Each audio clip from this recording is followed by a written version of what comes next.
He felt his humanity loosen, as if every step pulled him further from earth and deeper into a realm where eternity waits in silence. Imagine a silence so deep it presses against your bones, and a light so living it feels like breath on your skin. This was the silence Enoch stepped into. This was the light that called his name. Before prophets spoke, before scripture was carved on stone, there was a man who vanished without death. A man taken alive into heaven.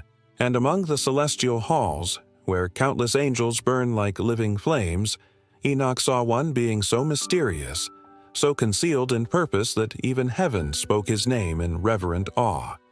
Not Michael, the warrior, not Gabriel, the messenger.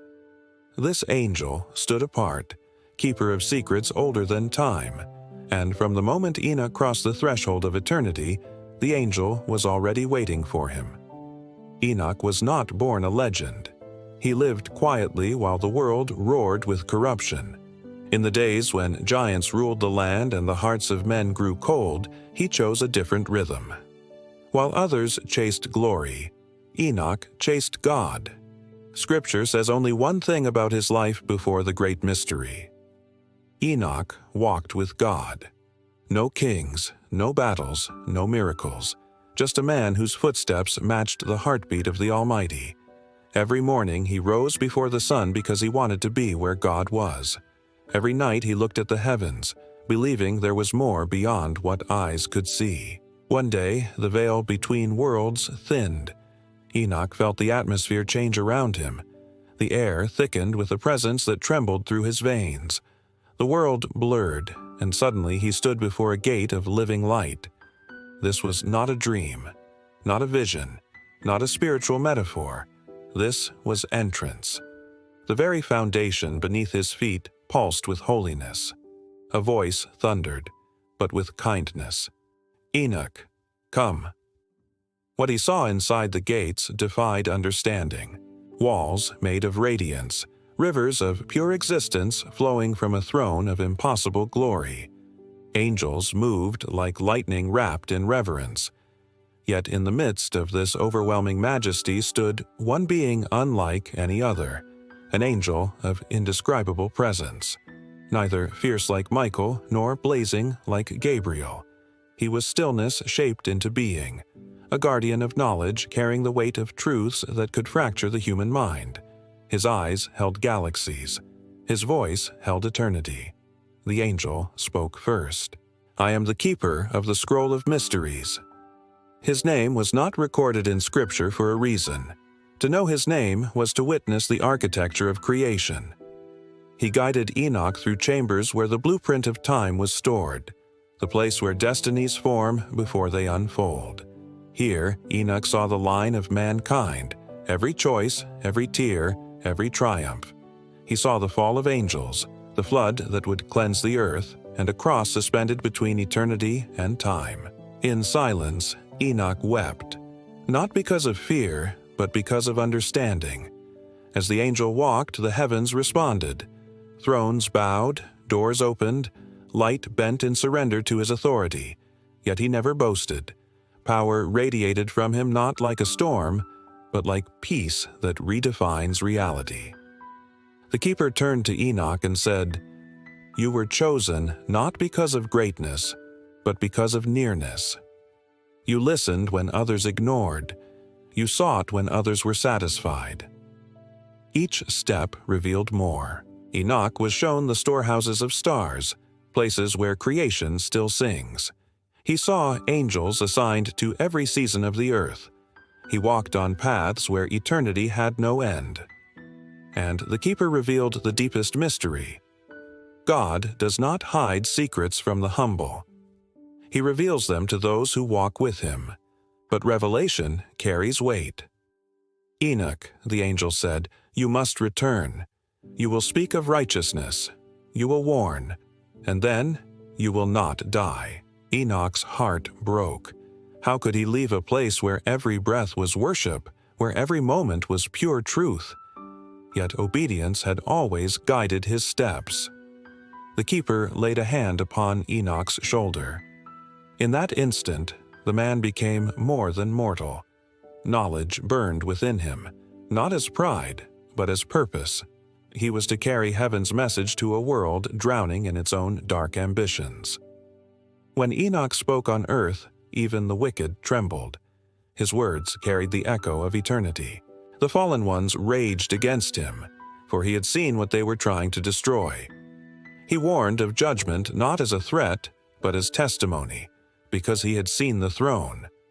But revelations like these are not easily held. The knowledge weighed on his soul. Some nights he woke with tears, others with fire in his bones.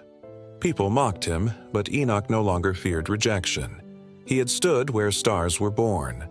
As the world spiraled deeper into darkness, Enoch continued to walk with God. He did not fight corruption with force. He fought it by refusing to let his heart grow cold. Then, on a day known only to God, Enoch walked as he always did, and as the morning mist rose, heaven opened once more. Without pain, without fear, without final breath, he stepped into eternity. Scripture says only this: he was not, for God took him. But heaven recorded more. The keeper of the scroll met him again.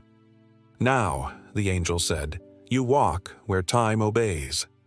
And Enoch understood he had not been taken away from life, but into it. From that day, he stood among the mysteries. The keeper taught him what only those without death can bear. He showed him future judgment, the final world, and the moment when all evil collapses under the weight of truth. In the halls beyond time, Enoch learned why so few glimpse such mysteries. The keeper revealed that every secret of God demands a heart capable of bearing its weight. Truth is not withheld out of cruelty, it is protected out of mercy. For some, revelation becomes pride.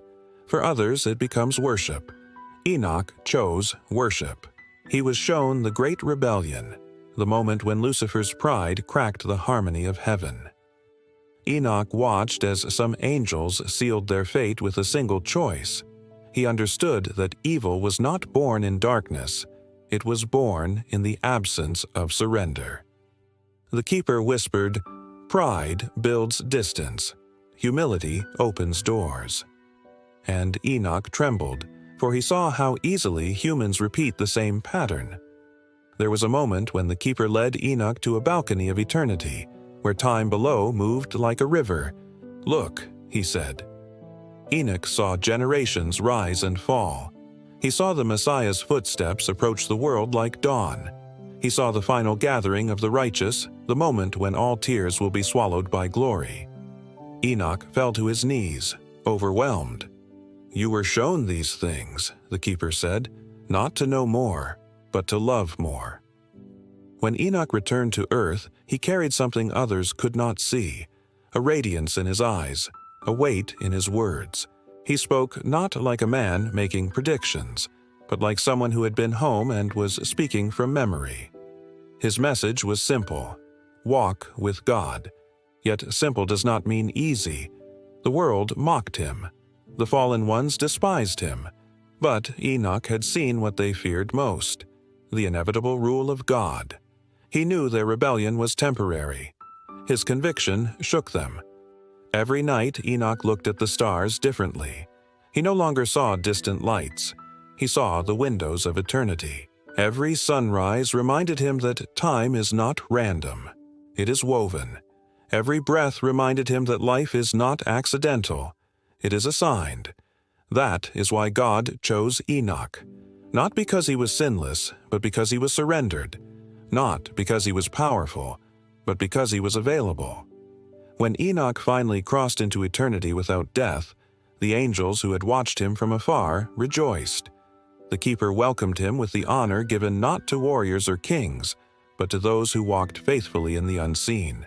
This is the mystery. Heaven values intimacy over influence. And even now, the keeper still watches, waiting for hearts that chase God with the same relentless devotion, waiting for those who do not just want to see heaven, but want to walk with God until heaven opens. Walk with Him, and truth follows.